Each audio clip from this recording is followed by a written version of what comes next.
वर्तमान चलू केंद्र गृह और स्वास्थ्य विभाग मिलित प्रेसमिट को लॉकडाउन में दी गई ढील देश की अर्थव्यवस्था को कार्यात्मक बनाने, वाणिज्यिक गतिविधियों में तेजी लाने और कामगारों को रोजगार उपलब्ध कराने की दृष्टि से की गई है।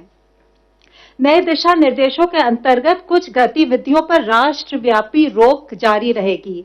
देशव्यापी प्रतिबंध में हवाई, रेल और मेट्रो यात्रा तथा सड़क द्वारा अंतर्राज्यीय यात्रा पर रोक रहेगी। हालांकि मेडिकल, सुरक्षा और गृह मंत्रालय द्वारा स्वीकृत उद्देश्यों के लिए इस प्रतिबंध में छूट होगी। विद्यालय, महाविद्यालय, अन्य शैक्षणिक तथा प्रशिक्षण और कोचिंग संस्थान बंद रहेंगे। ऑनलाइन और डिस्टेंस लर्निंग की अनुमति है, जिसके द्वारा शैक्षिक सत्र में कुछ हद तक हम कमी को पूरा कर सकते हैं। आतिथ्य सेवाएं जैसे होटल्स, रेस्टोरेंट तथा सिनेमाघर, मॉल्स, जिम, खेल परिसर, बार, ऑडिटोरियम और ऐसे सभी संस्थान बंद रहेंगे। सामाजिक, राजनीतिक, सांस्कृतिक और अन्य प्रकार की सभाओं के आयोजन पर रोक रहेगी। सभी धार्मिक स्थल, पूजा स्थल, धार्मिक समागम जनता के लिए बंद रहेंगे। सभी गैर आवश्यक गतिविधियों के लिए लोगों की आवाजाही पर शाम 7 बजे से सुबह 7 बजे तक सख्ती से प्रतिबंध रहेगा। 65 वर्ष से अधिक उम्र के व्यक्तियों, बीमार लोगों, गर्भवती महिलाओं और 10 वर्ष से कम उम्र के बच्चों को आवश्यक जरूरतों और स्वास्थ्य उद्देश्यों को छोड़कर घर से बाहर निकलना वर्जित है। रेड जोन और ऑरेंज जोन में कुछ प्रतिबंध है, पर छूट भी है। रेड और ऑरेंज जोन में जो कंटेनमेंट जोन्स हैं, उनकी संवेदनशीलता को देखते हुए उसमें स्ट्रिक्ट पेरीमीटर कंट्रोल होगा, यानी आपातकालीन चिकित्सा सुविधा और आवश्यक वस्तुओं और सेवाओं की आपूर्ति बनाए रखने के अलावा कंटेनमेंट जोन के अंदर बाहर लोगों की आवाजाही नहीं होगी। कंटेनमेंट जोन के भीतर किसी भी अन्य गतिविधि या कार्य की अनुमति नहीं है। कंटेनमेंट जोन के बाहर रेड जोन में देश भर में प्रतिबंधित गतिविधियों के अलावा कुछ अन्य एक्टिविटीज पर भी रोक होगी। Cycle rickshaw, auto rickshaw, taxi और कैब एग्रीगेटर्स के परिचालन पर रोक रहेगी। बसों की इंटर और इंट्रा डिस्ट्रिक्ट आवाजाही की अनुमति नहीं होगी। नाई की दुकानें, स्पा और सैलून बंद रहेंगे। मॉल्स तो बंद ही रहेंगे, पर शहरी क्षेत्रों में मार्केट्स और मार्केट कॉम्प्लेक्सेस में गैर जरूरी सामानों की दुकानों की अनुमति नहीं है। हालांकि जरूरी सामान वाली दुकानों के लिए कोई प्रतिबंध नहीं है। स्टैंड अलोन शॉप्स, नेबरहुड यानी कॉलोनी की दुकान और आवासीय परिसर के भीतर जो दुकानें हैं, वे हर तरह का सामान बेच सकती हैं। ग्रामीण क्षेत्र में मॉल को छोड़ हर तरह की दुकान की अनुमति है। रेड जोन में ई कॉमर्स सिर्फ एसेंशियल गुड्स के लिए अलाउड है। रेड जोन में कुछ बंदिशों के साथ ऑलमोस्ट सभी व्यावसायिक और निजी प्रतिष्ठानों की अनुमति दी गई है। अनुमति प्राप्त गतिविधियों के लिए लोगों एवं वाहनों की आवाजाही हो सकेगी। 4 व्हीलर्स में चालक के अलावा अधिकतम 2 लोग बैठ सकते हैं और 2 व्हीलर्स में पिलियन राइडर यानी पीछे की सीट पर सवारी की अनुमति नहीं है। रेड जोन के ग्रामीण क्षेत्रों में सभी औद्योगिक, कृषि इत्यादि गतिविधियों की अनुमति है, परंतु शहरी क्षेत्र में कुछ प्रतिबंध हैं। इन सिटू कंस्ट्रक्शन यानी मजदूर जहां साइट पर रहते हैं और रिन्यूएबल एनर्जी प्रोजेक्ट्स को भी छूट दी गई है। निजी कार्यालय आवश्यकता के आधार पर 33% स्टाफ के साथ कार्य कर सकेंगे। ऑरेंज जोन में देश भर में प्रतिबंधित गतिविधियों के अलावा बसों की इंटर और इंट्रा डिस्ट्रिक्ट आवाजाही भी प्रतिबंधित है तथा टैक्सी और कैब एग्रीगेटर्स को केवल एक ड्राइवर और 2 यात्रियों के साथ आवाजाही की अनुमति है। 4 व्हीलर्स में चालक के अलावा अधिकतम 2 यात्री होंगे। यहां 2 व्हीलर्स में दूसरी सवारी की अनुमति है। ग्रीन जोन में देश भर में प्रतिबंधित गतिविधियों के अलावा अन्य सभी गतिविधियों की अनुमति दी गई है। हालांकि बसों का परिचालन अधिकतम 50% बैठने की क्षमता के साथ किया जा सकेगा और बस डिपो भी अपनी 50% क्षमता के साथ ही संचालन कर सकती हैं। मैं आपके माध्यम से एक बार फिर लोकहित में लॉकडाउन को सफल बनाने के लिए और कोविड-19 की चेन तोड़ने के लिए सभी जो हमारे राष्ट्रीय निर्देश है उनका सार्वजनिक स्थानों पर और कार्यस्थलों पर अनुपालन करने का अनुरोध करती हूं। धन्यवाद। Health Ministry representative, please. अब तक टोटल 11,706 लोग क्योर हो चुके हैं और अगर हम पिछले 24 घंटे में देखें तो 1,074 people have been cured. It is such a positive news that this is the highest number in terms of cured patient noted till date. और इसके साथ ही हमारा रिकवरी रेट अब देखें तो है बढ़कर 27.52% हो चुका है। पिछले 24 घंटे में भारत में अगर कोविड-19 के कंफर्म केसेस की संख्या देखें तो 2,553 केसेस बढ़े हैं, जिसके कारण की कुल कंफर्म संख्या अब 42,533 हो चुकी है।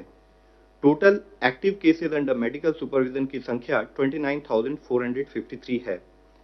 अगर हम सभी अपने क्लोज केसेस को डेटा के बेसिस पर एनालिसिस करें और एक आउटकम रेशियो कैलकुलेट करें, आउटकम रेशियो मींस कि जो हमारे केसेस क्लोज हो चुके हैं उनका आउटकम, यानी कि क्या वो रिकवर हुए हैं या डेथ रिपोर्ट हुई है, उसके टर्म्स में मेजर करते हैं। यह हॉस्पिटल में क्लिनिकल मैनेजमेंट के स्टेटस को इंडिकेट करती है। तो इससे पहले हम लोगों ने 17 अप्रैल में जैसे बातचीत की थी तो पाया था कि देश में आउटकम रेशियो 80:20 नोट की गई थी और उसके कंपैरिजन में अगर हम आज का डेटा देखें तो पाते हैं कि हमारी आउटकम रेशियो बढ़कर 90:20 नोट की गई है, जो कि 17 अप्रैल के डेटा से इंप्रूवमेंट के रूप में हम देख सकते हैं। ये वैसे तो जैसे हम हमेशा बात करते हैं कि देश के लिए हर एक डेथ कंसर्न का विषय है, इसीलिए जरूरी है कि हम कोविड के ट्रीटमेंट की डीपर अंडरस्टैंडिंग डेवलप करें, फोकस करें कि हम अपने इस आउटकम को और बेहतर कैसे बना सकते हैं। आज जैसे कि लॉकडाउन हमारे देश के कुछ हिस्सों में स्टैगर्ड मैनर में ईज हो रहा है, तब हमारे लिए जरूरी है कि हम ये इंश्योर करें कि रिगरस कंटेनमेंट मेजर्स वहां लिए जहां पर कि केस पाए गए हैं। हम ये इंश्योर करें कि जितने भी हमारे केस हैं उसका इफेक्टिव क्लिनिकल मैनेजमेंट हो और साथ ही हम इन्फेक्शन प्रिवेंशन और कंट्रोल पर भी अपना फोकस रखें। ऐसे पैंडेमिक्स में इससे पहले भी हिस्टोरिकली यह नोट किया गया है कि अगर सोशल डिस्टेंसिंग का रिलैक्सेशन, यानी कि जब हम सोशल मोबिलिटी अलाउ करते हैं उस समय पर सही ढंग से पालन ना हो और रेस्ट्रिक्शन को सही ढंग से इस्तेमाल ना किया जाए तो सडनली डिजीज ट्रांसमिशन रेट फिर से इंक्रीज हो सकता है। इसलिए लॉकडाउन के बेनिफिट्स को बनाए रखने के लिए हमें सबको मिलकर यह इंश्योर करना होगा कि हम सब अपनी सोशल रेस्पॉन्सिबिलिटी को समझें और लॉकडाउन ईज होने के समय पर भी सभी प्रोटोकॉल्स और गाइडलाइंस का डिलीजेंटली पालन करें।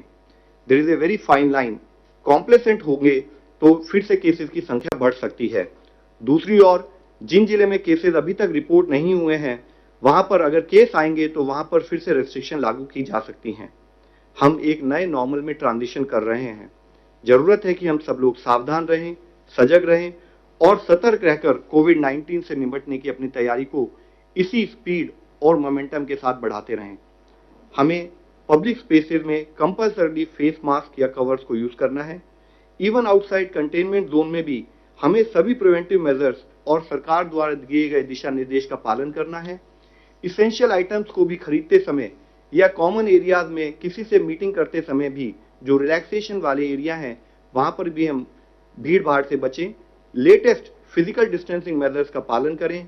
हैंड हाइजीन, एनवायरमेंटल हाइजीन और रेस्पिरेटरी हाइजीन जैसे प्रिवेंटिव मेजर्स को हमें डिलीजेंटली फॉलो करने की जरूरत है। जैसे कि माननीय प्रधानमंत्री जी ने कहा है कि जरूरत है कि जान भी है जहान भी है, और उसको सुनिश्चित करने के लिए आज जब हम लॉकडाउन को थोड़ा रिलैक्स कर रहे हैं तो जरूरत है कि हम सब लोग मिलकर इस दिशा में प्रयत्न करें कि हम लॉकडाउन ईज करने के समय पर भी अपनी सोशल रेस्पॉन्सिबिलिटी को समझते हुए इस तरह से इंश्योर करें कि केसेस की संख्या ना बढ़े। Please help us to help you. धन्यवाद। फ्रेंड्स, आज हमारे साथ है चेयरमैन एम्पावर्ड ग्रुप 6, तो मैं रिक्वेस्ट करूंगा सर से कि वो आपको अपने एम्पावर्ड ग्रुप के बारे में ब्रीफ करें। सर। मैं एम्पावर्ड ग्रुप 6 जो कि सिविल सोसाइटी ऑर्गेनाइजेशंस, एनजीओज, सारे development partners, industries, international organisations से डील करता रहा है, मैं उसका चेयरमैन हूं। और इस ग्रुप ने जो जो काम किया है इसके बारे में मैं एक लिखित प्रेस रिलीज दे रहा हूं, पर मैं ये बताना चाहूंगा कि एम्पावर्ड ग्रुप 6 का जो सबसे महत्वपूर्ण काम रहा है कि इसने जो हमारे एनजीओ दर्पण में 92,000 सिविल सोसाइटी ऑर्गेनाइजेशंस और एनजीओ रजिस्टर्ड थे, वो पहली बार भारत में इन सबको मोबिलाइज किया और हर सेक्टर में, वो न्यूट्रिशन हो, हेल्थ हो, सैनिटेशन हो, एजुकेशन हो, उन सबको हम लोगों ने मोबिलाइज किया और उनको कोऑर्डिनेट करवाया स्टेट गवर्नमेंट और डिस्ट्रिक्ट एडमिनिस्ट्रेशन के साथ, जो कि जगह जगह जो हॉटस्पॉट्स थे, जहां जहां खाने की जरूरत थी, जहां जहां homeless, daily veg workers, migrant workers को मदद करनी थी और खाना देना था, इन सारे ऑर्गेनाइजेशंस को मोबिलाइज करवाया। स्टेट गवर्नमेंट्स ने हर डिस्ट्रिक्ट में एक नोडल ऑफिसर को अपॉइंट किया। उसके अलावा स्टेट गवर्नमेंट ने एक नोडल ऑफिसर अपॉइंट किया जिसने इन एनजीओज के साथ कोऑर्डिनेट किया। इन एनजीओज के लिए एक स्पेशल ऑर्डर इशू कराया गया, जिससे कि वो अनलिमिटेड क्वांटिटी जितना चाहें वो फूड कॉर्पोरेशन ऑफ इंडिया से चावल और गेहूं ले सकते थे 22 रुपए सब्सिडाइज रेट पे, 22 रुपए और 21 रुपए पे, जिससे कि भारत में कोई भी मनुष्य, कोई भी व्यक्ति भूखा ना रहे, और इसलिए सारे एनजीओज ने मिलकर इसमें सहायता की। इसके अलावा डिस्ट्रिक्ट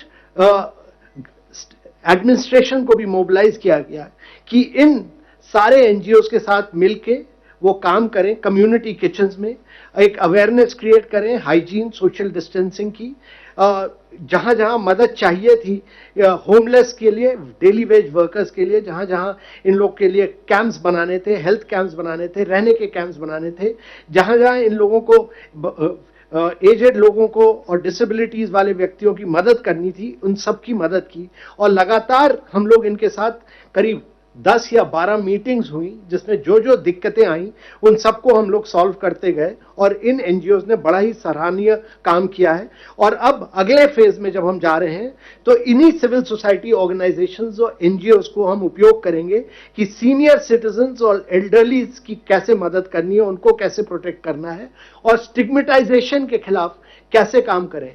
अभी कुछ ही दिन पहले हम लोगों ने एनजीओज के साथ एक इंटरैक्शन किया था, जिसमें हेल्थ सेक्रेटरी थे और हेल्थ सेक्रेटरी ने उनके साथ इंटरैक्ट किया, और उसके बाद एक और इंटरैक्शन हुआ जिसमें हेल्थ मिनिस्टर ने उनके साथ इंटरैक्शन किया। इसके अलावा मैं आपको बताना चाहूंगा कि एस्पिरेशनल डिस्ट्रिक्ट प्रोग्राम, जिसमें भारत की 112 सबसे बैकवर्ड, जिनको हम एस्पिरेशनल डिस्ट्रिक्ट कहते हैं, वहां पर हम लोगों ने काम किया सारे कलेक्टर्स के साथ मिलकर।